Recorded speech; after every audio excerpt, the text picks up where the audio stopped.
All right, let's talk about one of the wildest stories playing out in tech right now, and it's all about Adobe. You've got a company that, on the surface, seems to be doing everything right in the age of AI. They're releasing new features, they're raking in cash, and yet, the market seems to think they're on the ropes. It's a massive crisis of confidence. So yeah, that's the big question, right? How can a company be firing on all cylinders but Wall Street is treating it like it's broken? It's a paradox, for sure, but it gets to the very heart of how investors are trying to figure out who wins and who loses in this completely new AI-driven economy. Okay, so first, let's look at the good news part of this story. Back in March, Adobe drops its first quarter earnings. And I mean, they were good. They didn't just meet expectations, they crushed them, pulling in a staggering $5.3 billion. By any normal measure, you see that and think, wow, this company is a fortress.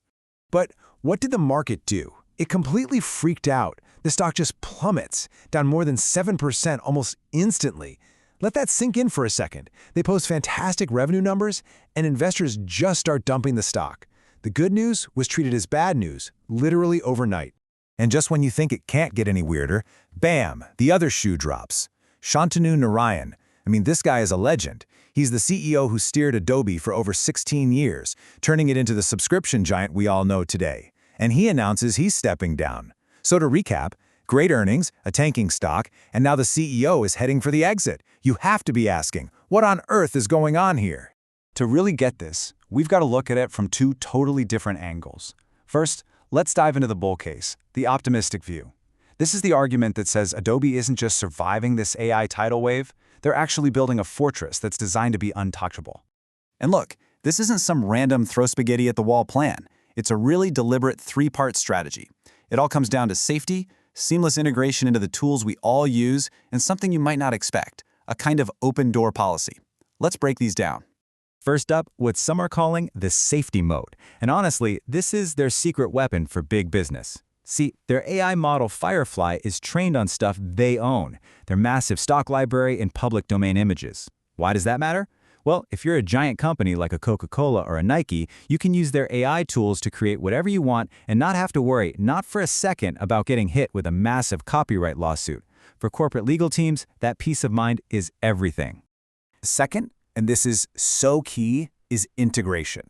Adobe isn't launching some separate AI app you have to go find. No way. They're weaving this technology right into the fabric of the software that millions of us already live in every day. Generative fill in Photoshop, it's not some hidden feature, it's right there, one click away. And that AI assistant in Acrobat that summarizes huge documents, it's already out there being used at an insane scale. It's not theoretical, it's here now. So is any of this actually working? Well, the numbers don't lie. They figured out how to make money from this with their generative credit system, and boy, is it paying off. Their revenue just from these new AI features, it didn't just go up a little bit, it tripled in a single quarter.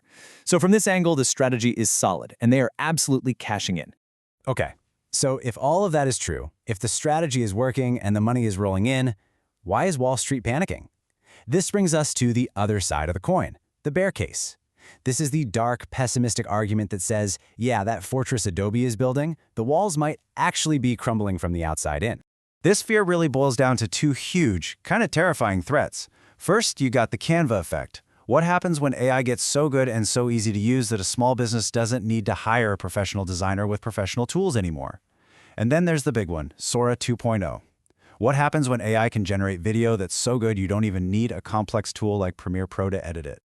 There's this fantastic quote from an analyst that just nails the market's anxiety right now. It goes, "You want to own the landlord and the utility provider, not the tenant." Think about that. In this new AI gold rush, are you going to bet on the guy renting the tools or the guy who owns all the land and sells all the shovels? And that's the structural problem for Adobe, isn't it? They're the tenant. They make the creative apps. But the big tech players, they're the landlords. They own the cloud infrastructure, they make the chips, they control global distribution. For them, AI is like rocket fuel for their main businesses, ads, cloud, you name it. But for Adobe, AI could be the very thing that makes their business model obsolete. So how does all this fear and anxiety actually turn into a number, into a stock price? Well, this is where you can literally watch the market's judgment play out in real time, with billions and billions of dollars on the line. A narrative has really taken hold on Wall Street, and some people are calling it the SaaS-pocalypse. SaaS as in software as a service. The core fear is that AI is going to make high-end professional software basically worthless. I mean, if anyone can just type a sentence and create a masterpiece, why on earth would you pay hundreds of bucks a year for Adobe's Creative Cloud? It's a direct attack on the very business model that Adobe perfected. And you can see this fear perfectly in this one metric, the price-to-earnings ratio. Just think of it as a simple competence score. At its peak, investors were so confident in Adobe's future, they were willing to pay 55 times its annual earnings for one share. Now, that number has collapsed all the way down to around 12. That isn't just a dip. That's a catastrophic loss of faith. I mean, just look at this. It lays it all out in stark contrast. A few years ago, Adobe was the unstoppable SaaS king. Now the story is they're a legacy incumbent under siege. Over $200 billion in market value has just evaporated. The market isn't treating it like a cutting-edge tech leader anymore. It's valuing it like it's an old, slow-growth industrial company. And that brings us right back to today. We've seen these two completely opposite stories. On one hand, the bull case, a company executing a brilliant, money-making AI strategy. And on the other, the bear case, a company that could be wiped out by these huge new threats. Adobe is, without a doubt, a giant standing at a massive crossroads. And really, it all comes down to this one central conflict. The stock market is pricing Adobe as if the SaaSopolis is a sure thing. But the company's actual numbers, their actual performance, says they're handling this AI shift just fine. In fact, they're thriving. And you know what? Both of those things can't be true at the same time.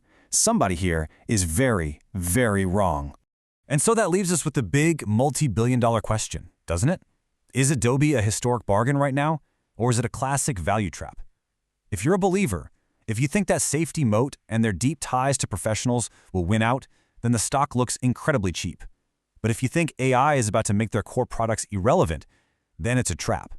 And honestly, the answer to that question isn't just about the future of Adobe. It might just define the future of the entire software industry.